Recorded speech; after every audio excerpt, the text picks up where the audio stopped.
In a world full of unexpected twists, life's paths can change direction without notice. Sometimes the choices we make in haste can send ripples beyond our lives, touching others in ways we could never have predicted. For many, it's these unintended consequences that shape the future. 5 years ago, a seemingly simple decision set everything in motion. Choosing to cut across the countryside, instead of sticking to the usual route, became a detour that would change one man's life forever. He couldn't have imagined how this decision would unravel the comfortable facade of his world, revealing hidden truths beneath the surface. It all started 5 years ago with a chance encounter. I stumbled upon a village we called Circumstances, a place with no formal recognition, but home to 349 people. Luck was on my side. I had just finished unloading a trailer of medical supplies in Texas that needed sterilization before hitting the shelves. After confirming everything was clean, the dispatcher gave me an early assignment, which allowed me to get home 2 days sooner than planned. With my license for handling hazardous materials, I was one of the few qualified for the job. The pickup location was just 30 minutes away, so I refueled and headed out. Once the load was secured, I was back on the road. The drop-off point was only an hour from home. I was already driving when I confirmed the load was complete and realized I'd been paid double for this shipment. Instead of taking the planned route, I opted for a shortcut across the country, cutting both miles and time. Now, I was less than 2 hours from home, running 5 or 6 hours ahead of schedule. I had stopped at the intersection of 2 rural roads when I saw a handwritten sign reading, "For sale before county takes." An arrow pointed right, so I followed it. A few more signs led me to a farm owned by an elderly couple, likely in their late 70s. They had retired but were behind on taxes due to rising prices. They loved their farm and weren't ready to sell and move to town, so they decided to sell part of their land. I called my father, who used our family trust to buy the farm at market value. We let the couple rent the house long-term at a low rate, which thrilled them. They even said, "If you ever need a favor, let us know." I had my father divide 10 acres at the crossroads from the original 200-acre farm. It was the perfect spot for a store and gas station since the nearest city was an hour away. I suggested my father buy the surrounding land at the intersection as cheaply as possible. He did, and we ended up owning 10 acres on each corner of the crossroads. While searching for water, my father found an underground river capable of providing water to 50,000 people. He decided to tap into it for our new commercial venture. Just as I pulled up to the house to make a reservation, the dispatcher called with another job, which I gladly accepted. I ended up getting home at the usual time. 6 months later, I dropped off my load at 5 in the morning on a Wednesday, 12 hours before the workday started, and parked my truck and trailer at the company yard. I took the keys to my freshly painted old Ford to the dispatch office, knowing I might face penalties for violating driving hour regulations. I had been on the road for 16 days, eager to get home. The driver replacing me got 2 extra days off. The truck was scheduled for inspection and would be ready in a few hours. The dispatcher informed the next driver, who was scheduled to hit the road by 9 o'clock. I told my wife I'd be home for dinner. Marcy had taken the kids and was excited to see me. I had recently pulled the engine from my old Ford truck, as it was dead, and spent my free time restoring the frame and body since the interior was still in good shape. Before my last 2-week run, I paid a local shop to repaint all the metal parts. Once the shop was done, they called Jameson's Auto to pick it up. After installing the new engine and checking everything, Jameson's left the keys with the dispatcher, knowing I'd grab them when I got home. After the paint job, the old truck looked brand new. The red truck had turned completely black, with chrome bumpers and Ford painted in white on the back door, just like the original. I could even get collector plates if I wanted. Coming home 10 hours early, I thought it would be a nice surprise for my wife. Since she didn't start work until 9, I started the car and headed home. After 16 days on the road, I couldn't wait to see my wife and our 2 daughters. It was around 8 when I drove down our street, only to find a car in the driveway that didn't belong there. I immediately knew whose car it was. It was the pride and joy of the youngest son of the owner of our transportation company. When I was on the road, he was off, as we shared the same cab. In many ways, we couldn't have been more different. He was known as the black sheep of the family. Most truckers thought of him as a guy with a big mouth. I pulled over and watched him. I needed to know why he was in front of my house and where my wife's car was. My heart broke when I saw my wife, Marcy, and Jack Redding, along with our 2 kids, coming out of the house. In his right hand was the bag that we drivers always carried with us, filled with all the essentials for the road. The girls had missed the bus to school, so they were taking them. I recorded them with my cell phone. I captured Marcy and Jack sharing a loving hug behind the kids before loading them into the car. It was clear this had been going on for quite a while. Neither of them seemed to care about being seen in public. They looked just like a happy family. They drove by without noticing me. My wife no longer recognized my restored truck, and since I wasn't going home, she didn't look for me. I watched them in the rearview mirror as they turned the corner. Then I pulled up to our 3-bedroom house to see what else I could find. The kids' bedrooms were just as they always had been. So was our bedroom. My wife's clothes were in their usual spots, as were mine. Even the bed was made, which was odd since the kids had missed the bus. Nothing seemed out of place. If they had stayed the night together, where was the evidence that could prove it? I was now certain that if they weren't involved, Jack had no reason to be there. I looked around twice, but my gut told me to keep searching. There wasn't anything unusual from the upstairs basement. The dishwasher was full of dirty dishes. Then I noticed a light under the door to the unfinished 3rd floor, which made me laugh. It shouldn't have been on. We had hung old curtains and kept them closed, using the space as an attic. I hadn't been up there in years. My first thought was that Marcy had forgotten to turn off the light.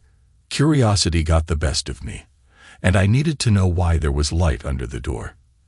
As I climbed the stairs and opened the door, I was shocked to find that the entire floor was completely finished. The light came from a curtain someone had left open, which had always been closed when I was home. The strange part was that we could never even start the renovation because Marcy and I couldn't agree on how to use the space. Now I knew why. Why was this room done, and who was using it? It had its own bedroom, bigger than ours downstairs, with huge walk-in closets, a master bathroom, and a sitting area with its own TV and DVD player. On a small table were movies my wife would never watch or let me watch. When I turned on the TV and hit play on the DVD remote, a video started. I was stunned to see my wife with another man. Across the room on the coffee table was a handmade card that read, "We love you, Uncle Jake," signed by my 2 kids. My worst fear had come true. Not only was he her lover, but he was trying to take my kids and my family away from me. The bed was unmade, and there was a new set of dolls on the floor, meaning she had rushed out this morning. Looking through the closets, I found clothes that must have been his, as they were way too big for me. The other side had women's clothes I recognized as hers, including sensual evening gowns she had never worn for me. I had no doubt now. Marcy and Jack were lovers, and I began to realize there was a side to her I had never seen. It was clear that to her, I had always been her second choice. What did my children know about this? I used my cell phone to record everything I found. I even took a picture of myself in his shirt, proving it was too big for me. I noticed a framed photo of him with his parents. I documented every detail. Then I stopped and saved the recording. I rewound the DVD and captured a frame that clearly showed Jack Redding, my boss's son. This was the second piece of evidence I saved. Heading down to the basement, I grabbed our 3-person luggage and began packing all my clothes. Eventually, I returned to the 3rd floor to retrieve the disc with the recorded video of them. I packed it in one of the suitcases. Once I was done, I set the bags by the front door, planning to come back for them later. There were a few more pressing matters to address. I called my father and asked, "How soon can we open the new store?" He replied, "We're already building it with a 2nd floor for a 2-bedroom apartment. I'm searching for a regional manager to oversee things. The chain franchised us, which is a big help. It'll take another month and a half to finish construction, plus another month to get everything up and running. Why? He asked. I explained everything and added, I'll live in the apartment and run the store. Get me a good civil and divorce lawyer. I said I'd fill him in on the details later and ended the call. Then I called the farmer we bought the land from and asked if I could rent a room until the construction was finished. He chuckled and said, Your money's no good here. You and your family did us a great favor when we needed it most. Stay as long as you need.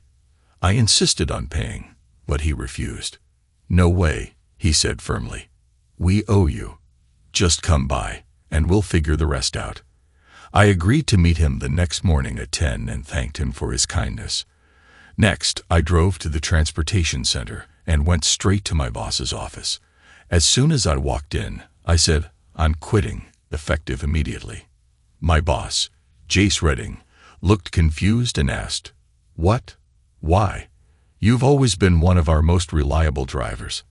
I didn't want to go into details, but I knew I had to.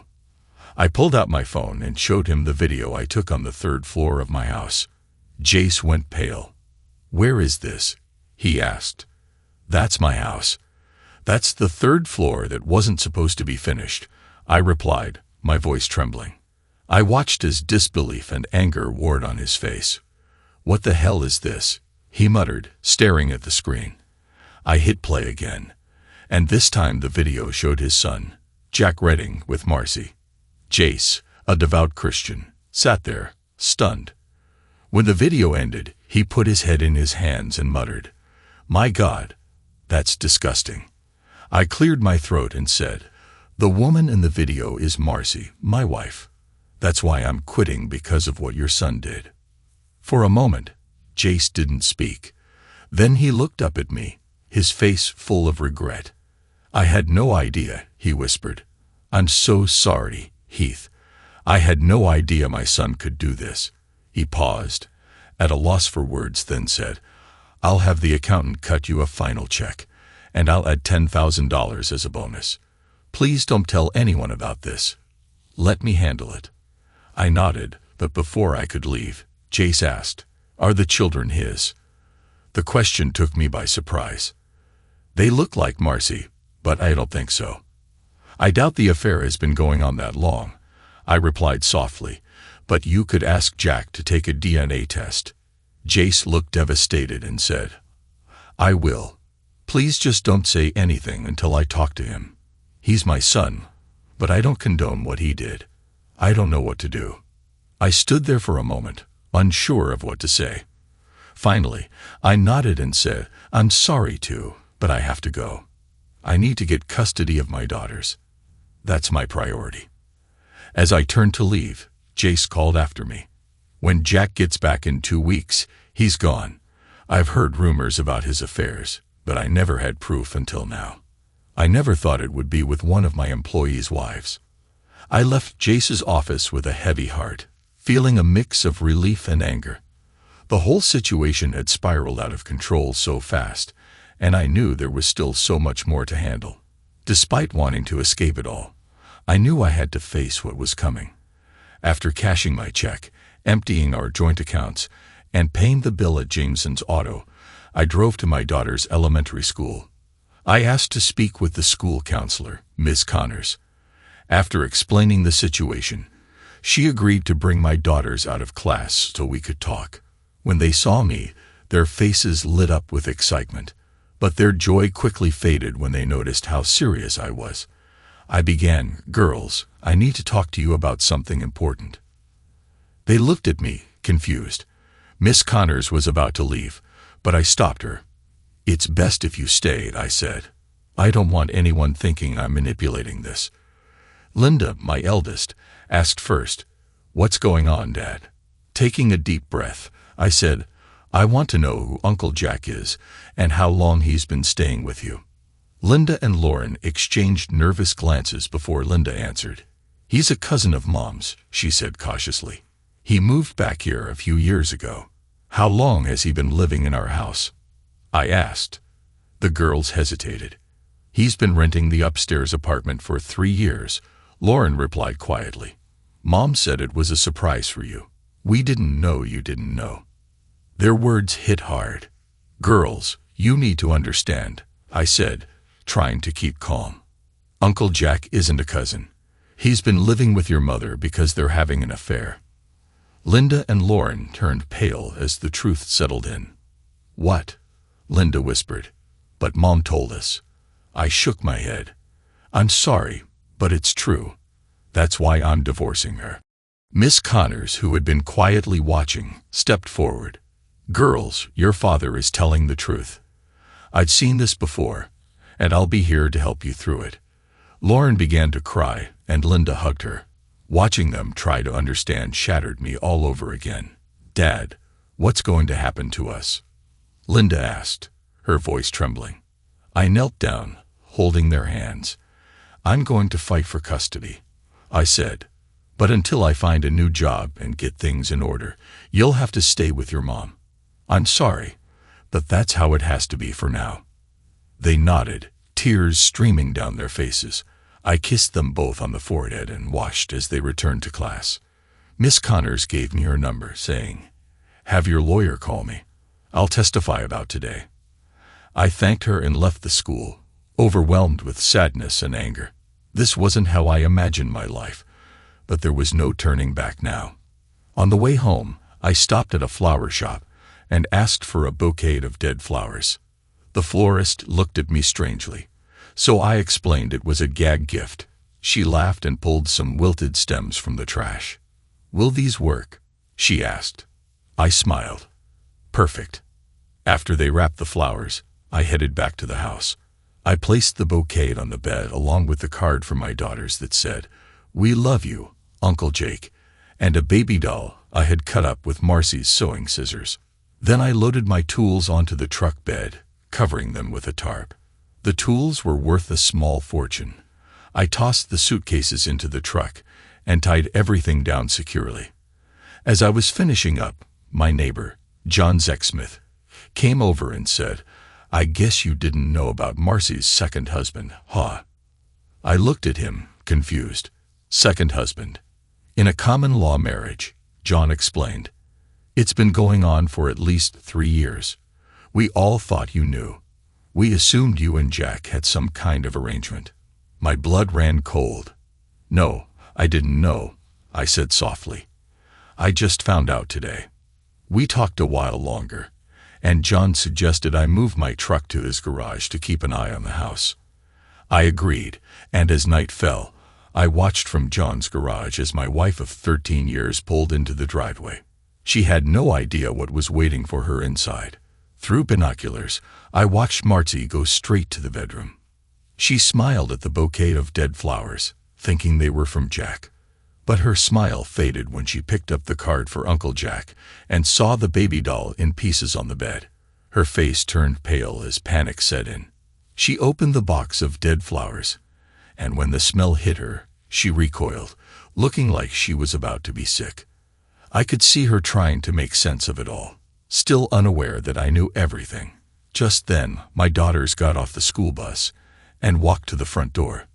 Lauren texted me, Dad, don't answer the phone. We want you to hear what we say to Mom. I explained the situation to John, and we set up the speakerphone so we could listen to the conversation together. The girls went straight to their mother's room, where she was still struggling to understand what I had done. She hadn't yet grasped the meaning behind my actions. After greeting their mother, my daughters began to explain. Dad called us out of class today because he wanted to talk to us alone, Linda started. I could tell by Marcy's expression that she was fully engaged now. We met with the school counselor, Miss Connors. We were confused about why he was there since you told us he'd be home around 6, Lauren added. That's when he asked Miss Connors to stay. The first thing he asked was who Uncle Jack was and how long he's been part of the family, Linda said. I told him you said Jack was a distant cousin who moved back to the area, Linda explained. Fear crossed Marcy's face. Now she understood who had left the message on the bed. Mom, Daddy didn't know you had finished the 3rd floor while he was away. You told us it was a surprise for him, Lauren revealed. We realize now that it wasn't, Linda added. We kept your secret, and it was a surprise for Daddy, Linda said. But he found out today, Lauren added. Mom, you always told us not to lie, but now we realize that lying to the family seems to be okay for you. Tears started streaming down Marcy's face as the truth unfolded. Dad didn't know Uncle Jack had been renting the 3rd floor for over 3 years, Linda stated. We explained to him that you never slept in the bed you and Daddy shared when he was home. It was always made before you left for work, and we knew that wasn't normal, Lauren continued. Marcy's face turned white. Her daughters had unknowingly revealed her secret, and even the smallest detail, like the maid bed, was exposing her. We told Daddy that while we never saw you with Uncle Jack, we often saw you coming downstairs from the 3rd floor in the mornings when he wasn't home, Lauren said. Dad said he's divorcing you because Jack isn't a cousin. He's your lover, Linda added. He also told us that you and Jack have been using him for years to support Jack's lifestyle, and that everything you built was for your needs, not the family's. He said his life with you was a lie, Linda said firmly. Dad said we have to stay with you until he finds a new job because he quit today so he can fight for custody of us, Linda continued. Miss Connors told us Daddy had no choice but to quit since the court wouldn't grant custody to a long-distance truck driver, Linda explained. After that, we went back to class, Linda said softly. Marcy sat on the bed, tears pouring down her face. She knew everything the girls had said was true, and she couldn't deny it. Heath was making the right moves, preparing for the inevitable battle. As a social worker, Marcy knew exactly what the state would be evaluating when the court ordered a family assessment. We ended up breaking down, and the counselor had to take us out of class for the rest of the day. Linda continued quietly. She talked with us for a while to calm us down, Lauren added. We also learned that sleeping with someone else while you're married is called infidelity, Mom, Lauren said bluntly. Miss Connors said it's the biggest betrayal in a marriage, Linda added. You don't seem bothered by it, or we wouldn't be talking about this. Miss Connors also wondered why you thought you could live such a long life with 2 husbands, Lauren said. I don't have 2 husbands, Marcy whispered to herself, as if trying to convince herself. I have 1, Heath, and a lover. But that's not how everyone else sees it, Mom, Linda shot back sharply. Heath had decided that his pride wouldn't allow him to do anything but file for divorce. To him, Marcy had used him for years, and his daughters had seen through it. Lauren and I talked about what you did, Mom, Linda said, her voice shaking. We think you must have hated not just Daddy, but us too. That's the only way we can understand why you've been doing this for so long. Miss Connors said that if you loved our father, you never would have done this to him, Lauren added, her voice trembling. Marcy was sobbing uncontrollably now, her body shaking. She had never imagined her daughters would learn the truth this way and confront her so harshly. Before we got on the bus, Miss Connors asked if we were okay, Linda said. She offered to take us home, but I told her we needed time to talk. Miss Connors also said she would testify in court about what she heard today if necessary. She's seen too many families fall apart because of lies, Lauren added. We whispered a lot to each other on the bus ride home, Linda said. We made some decisions. Marcy buried her face in her hands, unable to stop crying. Mom, we're 12 years old, but in a year we'll be old enough to decide who we want to live with, Lauren said firmly. Miss Connors explained that when we turn 13 we can choose. We've decided to live with Dad, Linda said resolutely. We'll call Grandma and ask her to take us in, Lauren continued. I'm sure she and Grandpa will let us stay with them until Dad has everything sorted out. That way, you and Jack can have the house to yourselves, Lauren finished, standing up. Come on, Linda. Let's call Grandma and pack our things, Lauren said, pulling her sister along. Before they left, Linda turned back to her mother with one final question. Mom, are you trying to get us close to Uncle Jack so we'll accept him as your second husband? Linda asked pointedly. because that's exactly how it feels. Marcy was devastated, unable to respond as her daughters exposed the truth. All she could do was watch as they went downstairs to call their grandmother. Her daughters had inherited their father's clarity. They saw the situation for what it was and made their conclusions without hesitation. I sent Marcy a text. "What you found on the bed was my doing. Let your common-law husband know. I'll be suing him for joint custody of you and the children." Through binoculars, I saw the realization hit her, that if I took her lies and secret lifestyle to court, she would lose all rights to our daughters. Marcy understood she was defeated, with no happy ending in sight. If I sued and exposed Jack, it would ruin them both. John, and I timed it. Less than 5 minutes later, my in-laws arrived. John opened the front door so we could hear the conversation. The voices were so loud they sounded like screams. My mother-in-law scolded Marcy as she took the girls out of the house.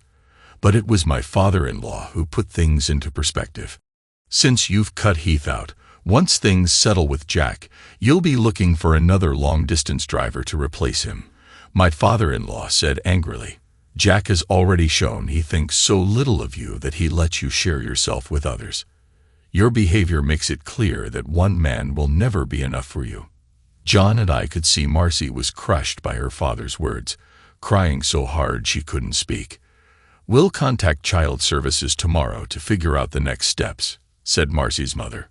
"Our granddaughters called us and explained why they wanted to leave. I'm proud of them. Clearly, someone raised them right. And unfortunately, it wasn't you." John closed the door, grabbed a couple of beers, and we sat down in the kitchen. "Your daughters see things for what they are. Heath, you should be proud," John said. "To be honest, when the construction crew was working, Marcy told us you were renting out the 3rd floor for extra income. I never questioned it because you didn't need the money. I remodeled the house from the 1st floor up. She's been deceiving us from day one. Jack and she planned everything," I explained. "So where did the money come from?" John asked.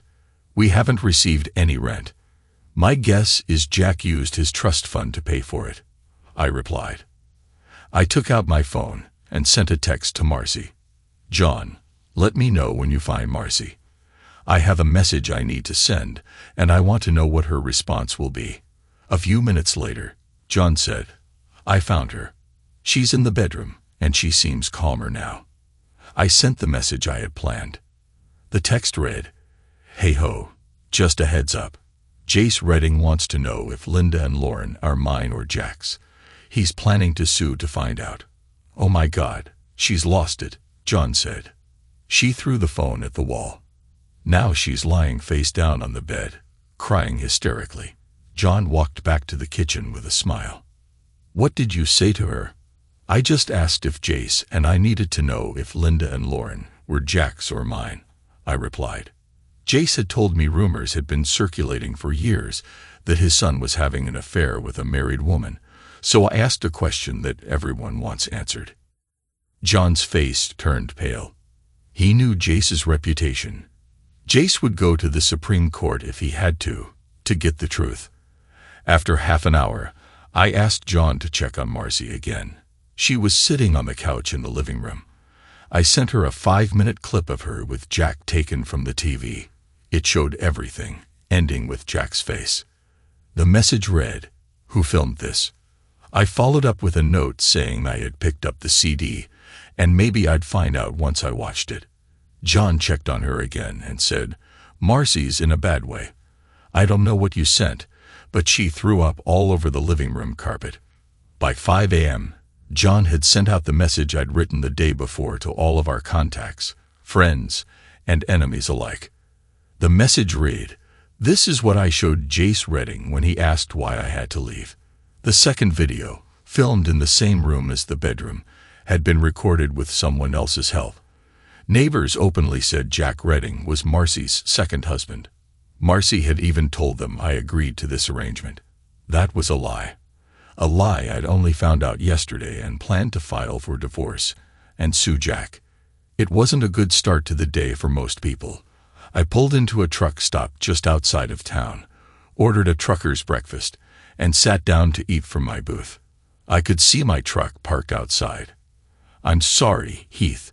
No man deserves what you went through," said Maureen, Marcy's younger sister. "Mind if I join you?" I nodded, and Maureen sat down across from me as I sipped my hot coffee slowly. "Mom and Dad filled me in last night. The girls told them everything once they got home.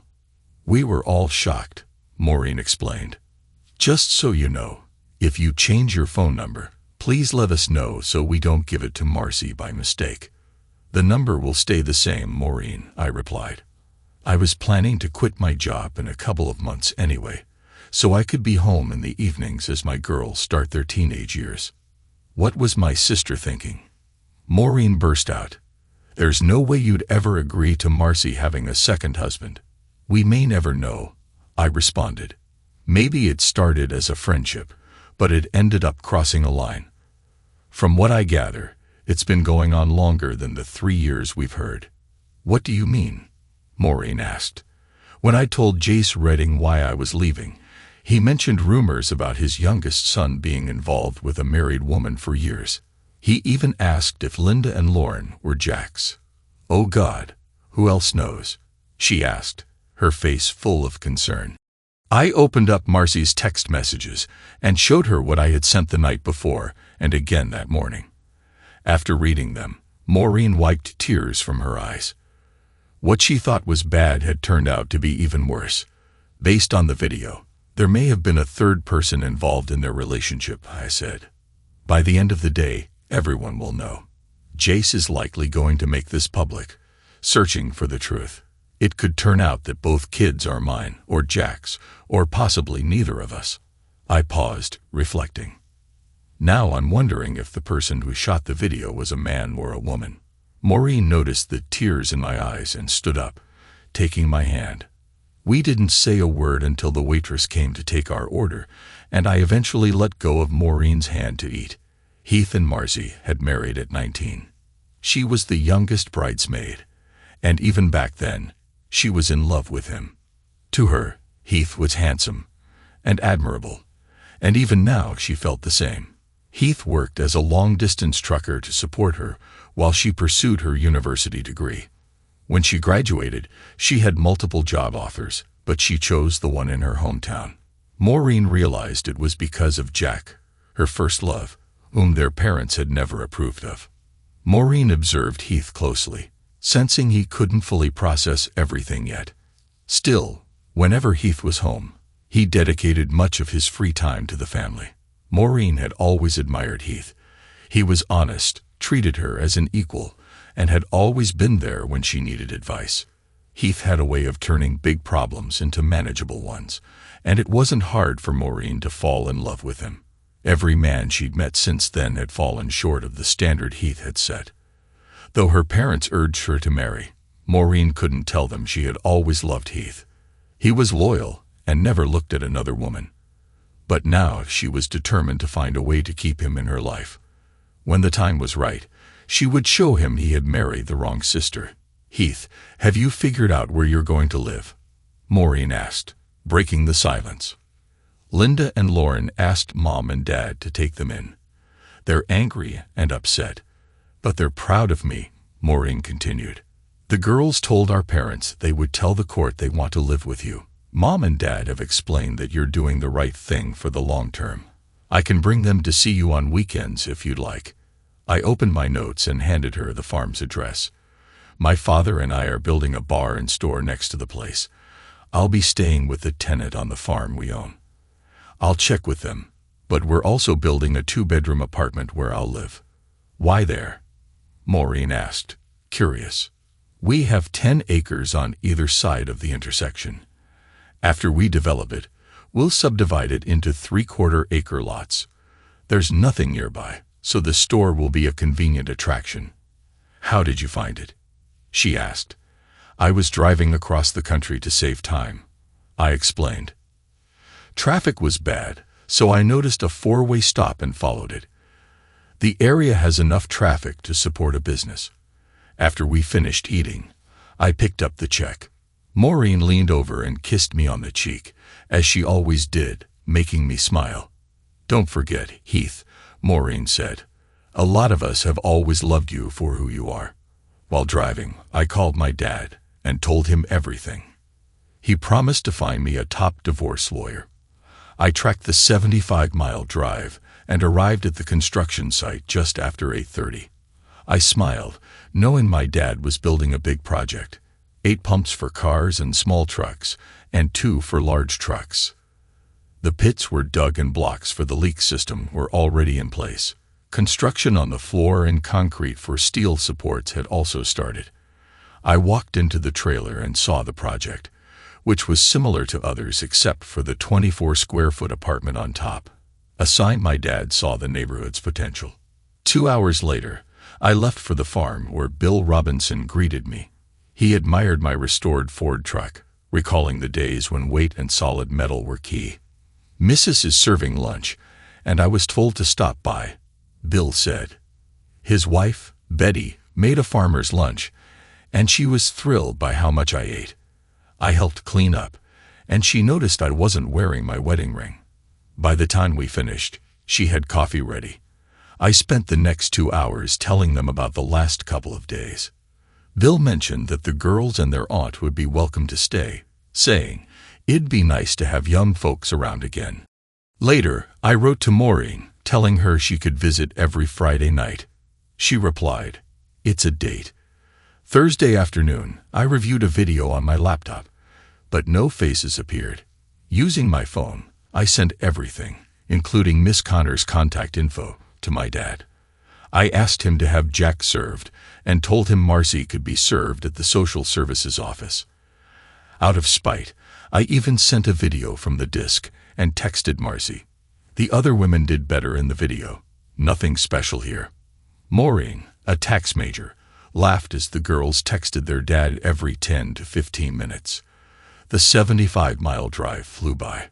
Once at the site, they sent one final message before seeing him waiting at the driveway. Linda and Lauren jumped out and ran into my arms. Bill introduced Betty to everyone, and the girls loved the room she prepared for them. Bill showed them around while Betty finished cooking. After dinner, I cleaned up with the girls, and Betty washed as we washed the dishes. Bill told the girls about the swings, the swimming pond, and bikes they could try. I was worried about how they'd spend their time, but Bill and Betty had it all figured out. After the kids went to bed, Maureen and I talked. "Heath, these past few days have been wild. Jack was someone Marcy secretly dated when we were young. They've been involved that long." "That makes sense," I said. I was the safe choice. Jack had a wild side Marcy loved, but he took advantage of it. He left her with a mesh she didn't deserve. Mom and Dad spoke to Child Services. Maureen said, "If you sign permission, they can keep the girls until you find a place." They also interviewed the kids and concluded Marcy couldn't qualify for foster care due to her lifestyle. Maureen noticed I was crying, but I told her to leave. She stayed anyway. Marcy sat at the kitchen table, reflecting. Thursday was quiet, but today was different. Jace Redding came to see her at work, demanding a DNA test to confirm if he was the father of her daughters. It had been so long since they were conceived that her memory was fuzzy. Heath had warned her about the upcoming legal battle, but she'd dismissed it as anger. What caught her off guard was the message he sent to their friends and family. She never saw Jack as a second husband, but her lawyer explained that their common-law marriage gave him the same rights. Heath's lawsuit against Jack was likely to succeed. The only question was how much he would win. The lawyer explained that Heath would likely get favorable treatment in court due to years of being wronged. If Marcy had proof of collecting rent for 3 years, things might be different, but there was no evidence Jack contributed to household expenses, making him appear as a kept man. The real shock came at the end of the day when Marcy's supervisor called her in. "Marcy," her supervisor began, "last Thursday after hours, you visited Mr. and Mrs. Klaus Rubenstein to discuss a custody matter. They were seeking advice on what to do with the kids. I told them that, without involvement from the father, we could allow them to act as temporary guardians. I know they're your parents," the supervisor continued. I can't fire you, but I'll transfer you as soon as possible. You'll be reassigned to an office job because your credibility here is gone." Marcy sat in silence, realizing her choices had led to this downfall. Everything was unraveling, and the consequences were worse than she expected. Saturday was busy. Linda and Lauren were eager for adventure. It was fun watching Bill teach them to ride the little bikes, and within 2 hours, they were zipping around. Bill finally called it a day, warning them they'd feel sore tomorrow. Seeing they were sweating, he suggested a dip in the pond. Meanwhile, Betty and Maureen started prepping dinner with a few girls helping in the kitchen. They worked on onions and potatoes while Bill and I fired up the grill for steaks. We enjoyed the meal outdoors at the picnic table, completely disconnected from phones and TV.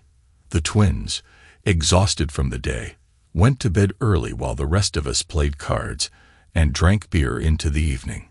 Sunday afternoon, Maureen drove the girls home. I had already prepared a certified letter signed by Bill and Betty granting them temporary guardianship. Monday morning, Klaus Rubenstein called to thank me, having delivered the letter to the office, which then confirmed their legal guardianship. We dug deeper into Marcy and Jack's history, and I learned a lot. That Friday, Jack was served divorce papers while picking up medical equipment in Austin, Texas. Marcy was served that same morning at the social services office. Maureen texted me, asking for my waist size so we could swim with the kids. I responded, 34 inches. Later, while on an evening walk, I got a message from Marcy. "You've calmed down enough to talk," she said. I replied, "There's nothing left to say. Maureen told me everything, from your secret meetings with Jack to now. I still wonder if he was always the one. Why did you marry me?" Unsurprisingly, she didn't respond. When Maureen arrived with the kids, excitement filled the air. Maureen looked stunning, and her smile was contagious. As the girls hugged me, they asked quietly if they could call Bill and Betty grandparents. I told them yes, as long as they were okay with it. As the kids ran off to greet Bill and Betty, Maureen kissed me unexpectedly. I smiled and told her to listen to the girls.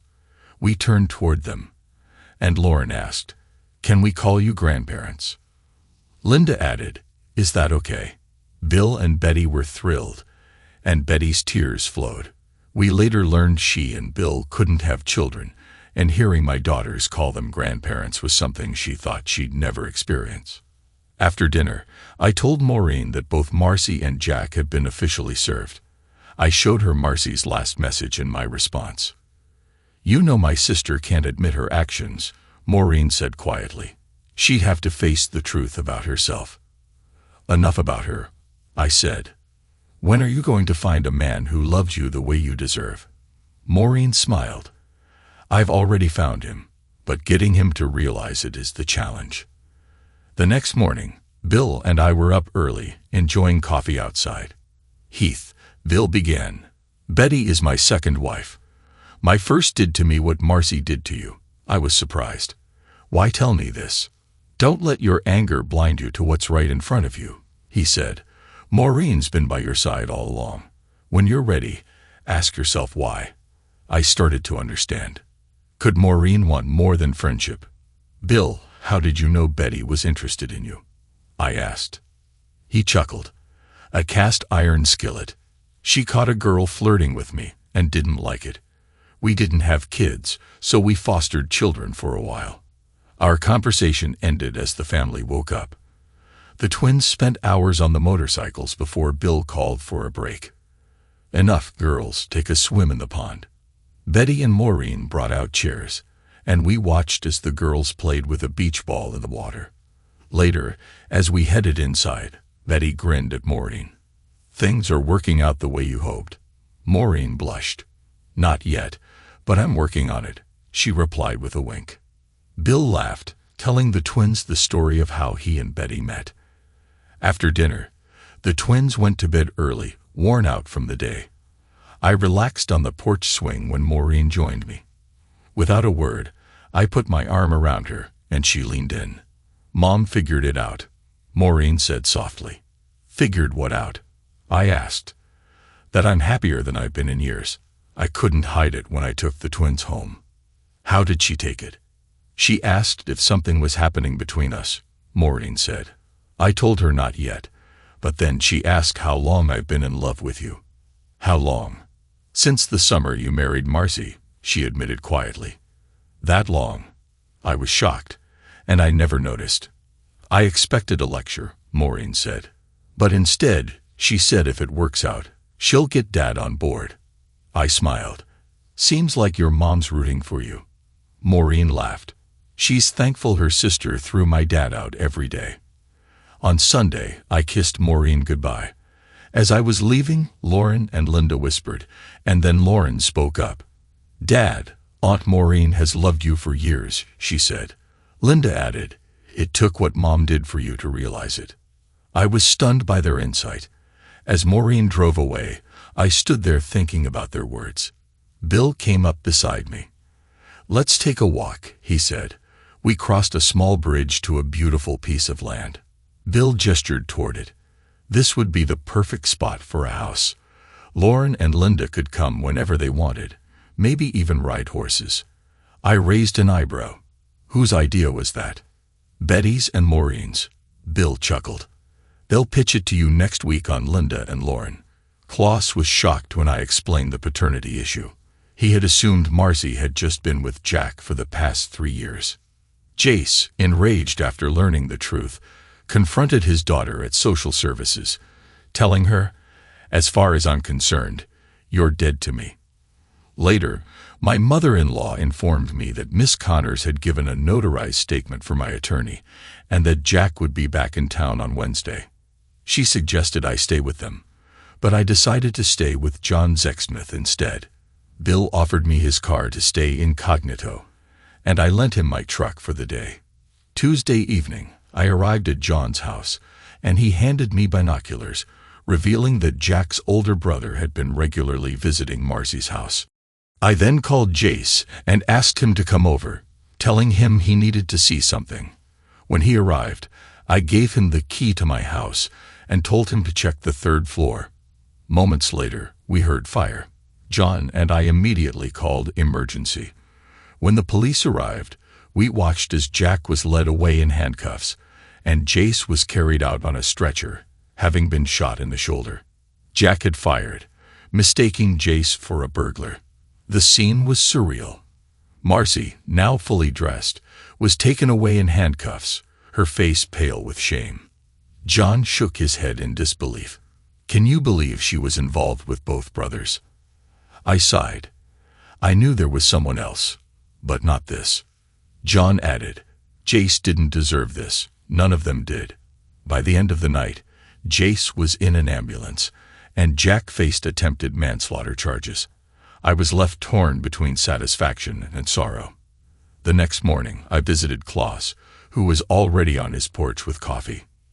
"This whole situation with Jace and Jack is more than I expected," he said. I agreed, filling him in on the details, and his wife Rosa joined us, equally shocked. Later, I picked up Linda and Lauren from school. They were happy to see me but sensed something was wrong. We spent the afternoon with Klaus and Rosa, trying to keep things as normal as possible for the girls. That Wednesday, Jack returned to town, and as expected, things quickly escalated. I called John, asking him to keep an eye on my house since I knew Jack's temper could flare up easily. John agreed, and I braced myself for whatever might happen. Maureen had just finished her workday when her secretary entered her office with a strange look on her face. "There's a man here with a dozen red roses," the secretary said. "He's asking if you're free for dinner." Maureen looked puzzled, unsure who it could be. But when she walked out and saw me standing there, her expression softened and tears welled up in her eyes. In that moment, we both knew that everything between us was about to change. We went to dinner at Outback Steakhouse. Over blooming onion and cocktails, we talked about the kids, the chaos of the past few months, and what the future might look like. The conversation was light, but an unspoken understanding lingered between us. Something was shifting. As we finished dinner, John called with the news I had been dreading. Jack had arrived home before Marcy and was waiting for her. He had been drinking, and his temper quickly escalated. His father was in the hospital, his brother was in jail, and he had just lost his job. In his mind, it was all Marcy's fault. He was waiting with a weapon when she came through the door. The neighbor heard the gunshots and called the police.